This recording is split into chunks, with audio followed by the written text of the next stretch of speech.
প্রবাসী মেয়েদের কোনো শুক্রবার শনিবার নেই, ওদের কাজ আর কাজ। ওদের অফ ডে বলতে কোনো কিছুই ওদের লাইফে নেই।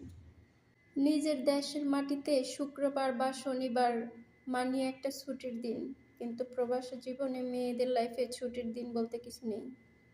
আমাদের ভাগ্যে লাল কালির ছুটি নেই, সকাল থেকে রাত অবধি কাজ আর কাজ। কোথায় থামবে এই জীবন? প্রবাস নামক জেলখানা থেকে বিদায় হব কবে?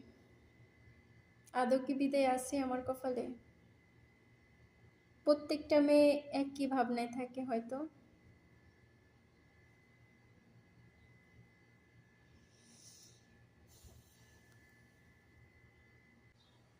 জীবন মানেই তো যন্ত্রণা, বেঁচে থাকতে বোধহয় শেষ হবে না।